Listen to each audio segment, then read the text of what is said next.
Hello everyone, आज हम discuss करने वाले हैं एक्सरसाइज 2.3। तो इस एक्सरसाइज में हम फंक्शंस के बारे में डिस्कस करेंगे।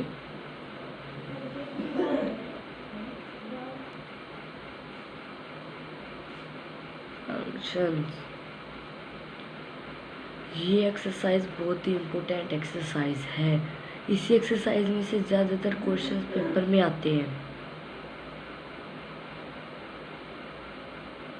सभी को पता है फंक्शंस हर एक चीज़ में ज़रूरत होती है, फंक्शंस के हर एक चीज़ में इंक्लूड होते हैं। जैसे आप एग्ज़ाम्पल ले लो, आप किसी को कहोगे कि ये पेन, जो कोई भी आए उसे एक एक पेन देता जा, तो वो कोई भी आएगा उसके पास तो एक एक पेन देगा उसे। तो ये वो फंक्शन कर रहा है, मतलब एक चीज़ कर रहा है, सिंपली सीधी सी एक चीज़ कर रहा है। फंक्शन हमेशा एक जैसे होते हैं, मतलब एक बंदा एक ही फंक्शन करता है।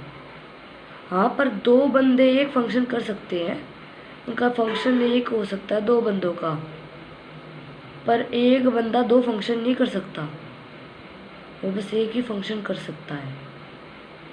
जैसे कि हम अब एग्जाम्पल ही ले लेते हैं, ये वाला A B C D E F, ये। तो इसमें जैसे कि कोई स्टेटमेंट दी गई है, आपको प्रूव करना है कि ये फंक्शन है। जैसे यहाँ पे मैं लिखती हूँ A D B E C F, मतलब ये दिया गया है और इसे बताने के फंक्शन है या नहीं है। चलो एक और स्टेटमेंट ले लेते हैं हम, A D A E and B F। एक और ले लेते हैं A D B D C F। तो इसमें क्या है, A to D, देखो यहाँ पे A to D, फिर है B to E, B to E, फिर है C to F, C to F। तो ये होता है प्रॉपर फंक्शन। हाँ, ये फंक्शन होता है, रिलेशन भी होता है, फंक्शन भी होता है, मतलब ये रिलेशन भी है और फंक्शन भी है, दोनों है, क्योंकि ये सीधा जा रहा है, एक बंदा एक ही काम कर रहा है, एक ही की तरफ पॉइंट कर रहा है, B इस तरफ कर रहा है, C इस तरफ कर रहा है। हाँ, और अब देखते हैं अगला A to D, ये है A to E। और भाई ये गड़बड़ी हो गई है, B to F, B to F। देखिए एक बंदा दो काम कर रहा है, D और E। It is possible? No, it is not possible. एक बंदा दो काम कैसे कर सकता है एक साथ? तो ये फंक्शन नहीं माना जाता है। देखो ये फंक्शन नहीं माना गया है, ये फंक्शन है। ये रिलेशन हो सकता है पर फंक्शन नहीं है, ये दोनों है। और अब देखते हैं A to D, A to D, हाँ ये B to D, B भी D की तरफ पॉइंट कर रहा है, देन C to F, ये तो है ही।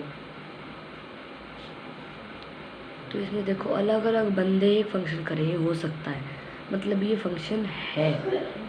बेशक एक काम हो दोनों का, दोनों अलग अलग तो है ना, हमें इसकी देखनी पड़ती है कि ये एक बंदा दो काम नहीं कर सकता, पर दो बंदे एक काम जरूर कर सकते हैं। तो ये राइट हुआ, ये रॉन्ग था पिछला, और ये ऊपरला भी राइट था। अब हम डिस्कस करते हैं रियल फंक्शन और आइडेंटिटी फंक्शन। इसमें x और y दोनों इक्वल होते हैं।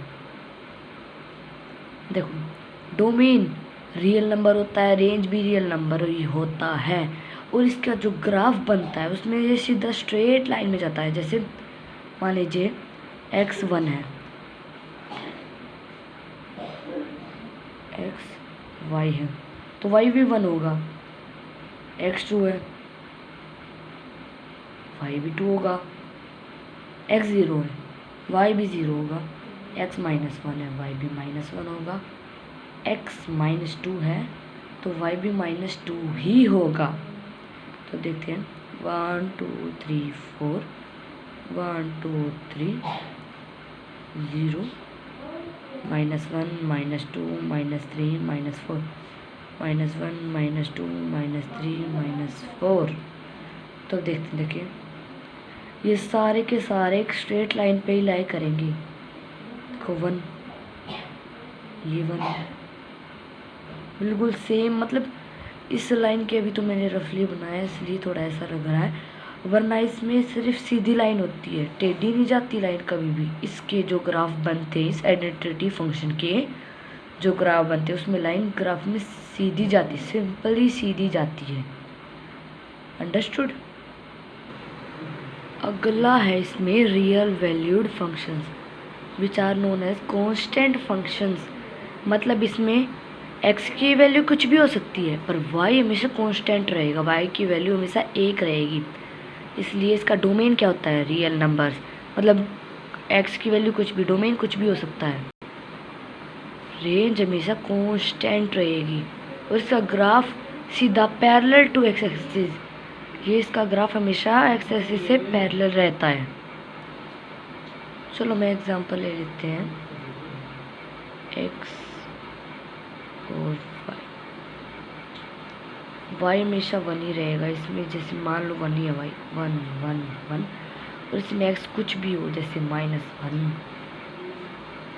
2 3 -4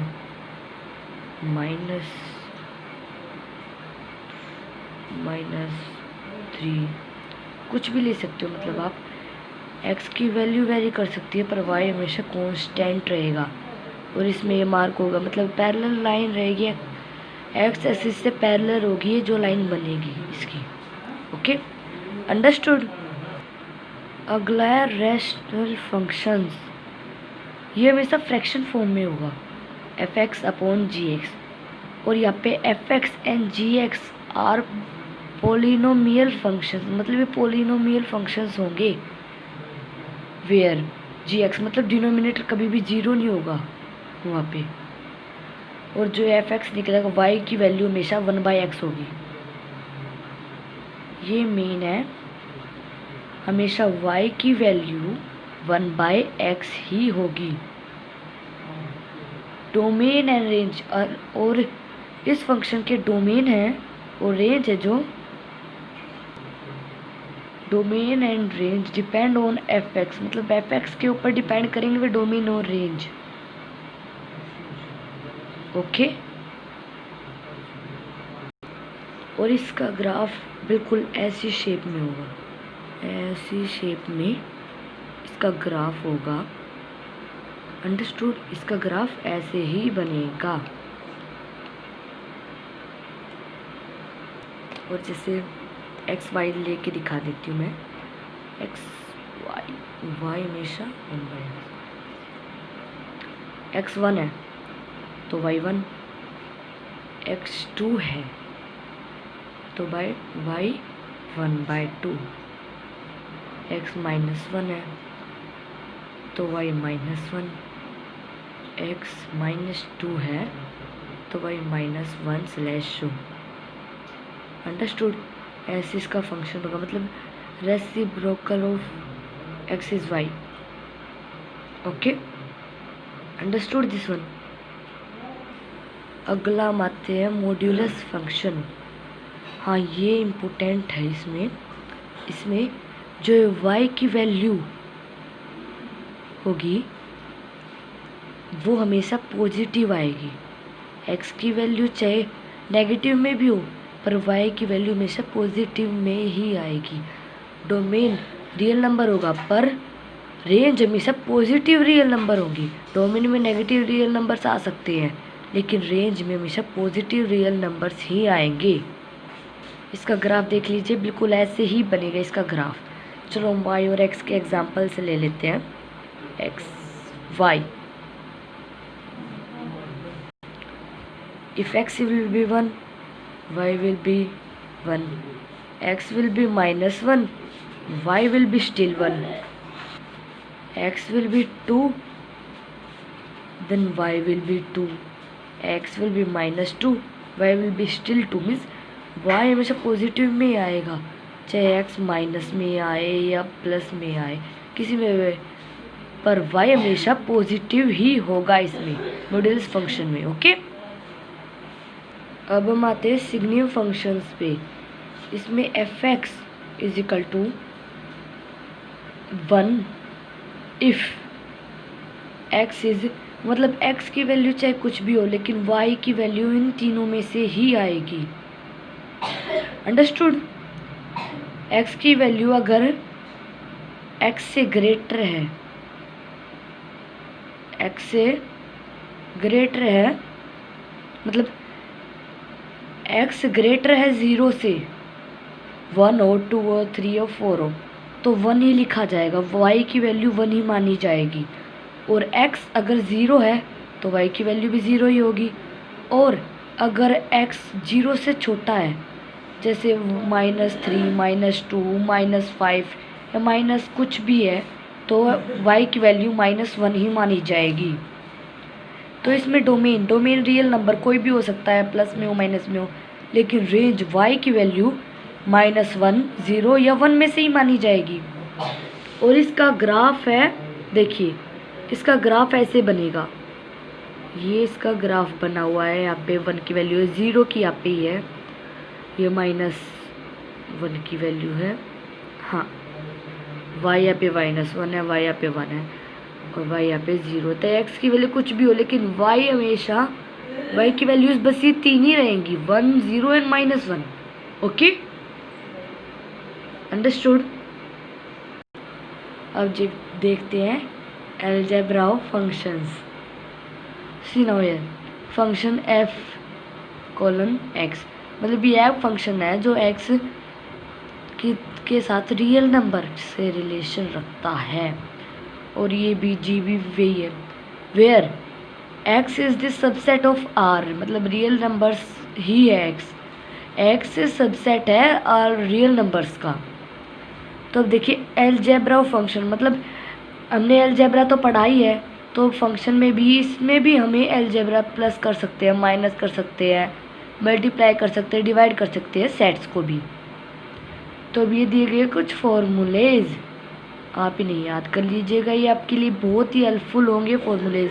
अब देखिए यहाँ पे देखिए f + g आउटसाइड x हो गया, जब मतलब ये अलग अलग प्लस कर रहे थे तो मतलब ये f और g प्लस हो जाएगा, बाहर x आ जाएगा क्योंकि x कॉमन है दोनों में, उसमें माइनस में भी माइनस है, मतलब हर एक में x कॉमन है तो x कॉमन बाहर आ जाएगा और अंदर वे f और g माइनस करने होंगे तो माइनस हो जाएंगे, मल्टीप्लाई करने होंगे तो मल्टीप्लाई हो जाएंगे, डिवाइड करने होंगे तो डिवाइड हो जाएंगे। ओके,